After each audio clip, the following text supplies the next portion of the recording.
Have you ever heard of a case that's so baffling, so strange, it just kind of sticks with you? Well, that's exactly what we're diving into today. The disappearance of 19-year-old Brandon Swanson. He was just driving home, and then he wasn't. And pretty much the only clue we have is this one single, incredibly confusing phone call. Yeah, that's right. The whole thing, everything we know and everything we don't, hangs on just 47 minutes. That's how long that final phone call with his parents was. Think about that.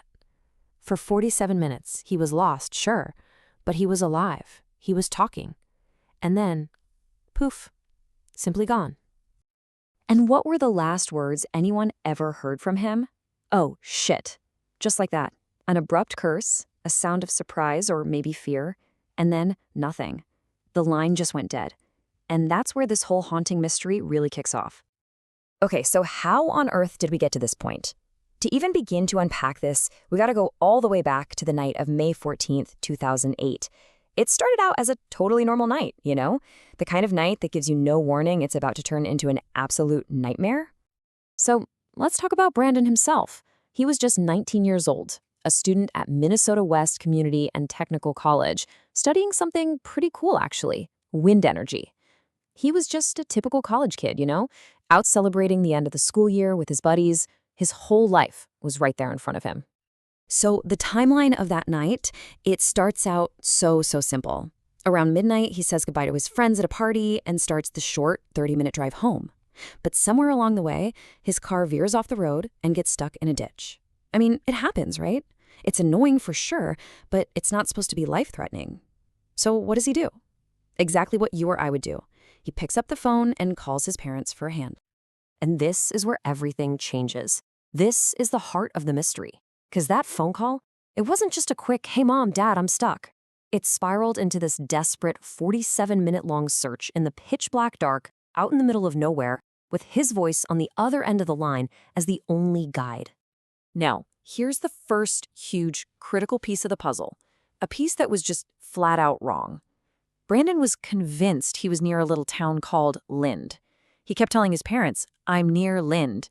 So of course that's where they went. That's where they started looking for him.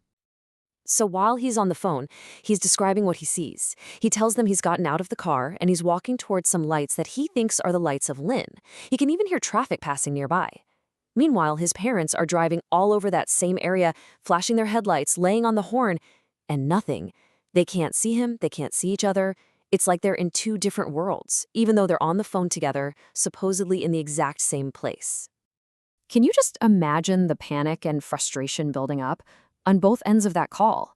For almost an hour, 47 agonizing minutes, they're doing this dance in the dark, just trying to find each other.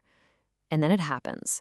Right at that 47-minute mark, Brandon just yells, "Oh, shit!" And the call cuts out, just dead. And this is where it gets even weirder, if that's even possible. His parents, obviously frantic, tried calling him right back, and the phone, it rang. It wasn't broken, it wasn't dead, it kept ringing for hours, but he never, ever answered. So what happened? What could possibly happen in that split second that silences him, but leaves his phone completely intact? All right, so the sun finally comes up, law enforcement is on the scene, and a real official search gets underway. You'd think, okay, now we're going to get some answers. But what they discovered, well, it didn't solve anything. In fact, it just blew the whole mystery wide open and made it 100 times more confusing. So check this out. This is the big twist. Brandon swore up and down he was near Lind, right? Well, when the police finally pinged his cell phone to find his car, it wasn't anywhere near Lind. It was found abandoned near a completely different town called Ton. And we're not talking about a small mistake here. The distance between where Brandon thought he was and where his car actually was a whopping 25 miles. 25. He wasn't just on the wrong dirt road, he was in a whole different part of the county. So this is the big question, right?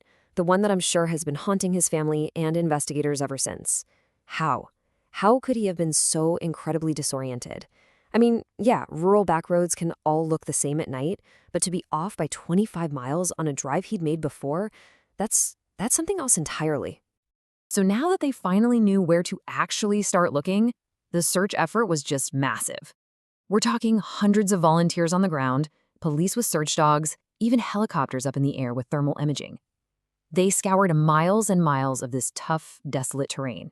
Farmland, tall grass, creeks, old abandoned buildings, you name it. And for a minute, it looked like they had something, a really promising lead.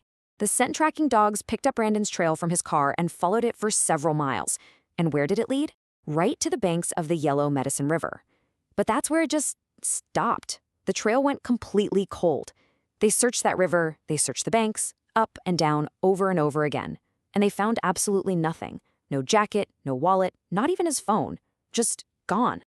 Even though Brandon's story doesn't have a resolution, something incredibly important did come out of all this pain. His family, through their fight for answers, managed to create a lasting change that has genuinely helped so many other people.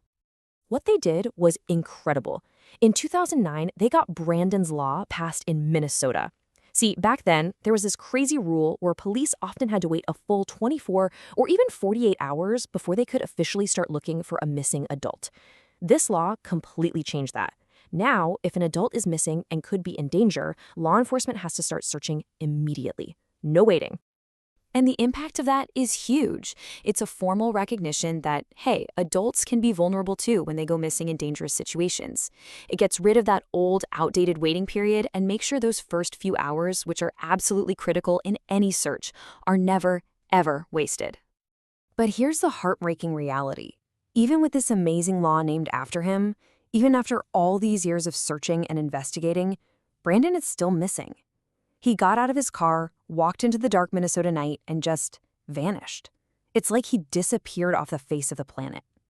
And so, we're left right back where we started, with that one haunting question. What happened to Brandon Swanson? Did he get lost and just succumb to the elements out there in the cold and the dark? Or did that final cry, that "oh shit," mean something else? Did he run into someone or something far more dangerous? We might never get the answer. All we have is that 47-minute mystery, a phone call that leads to a dead end.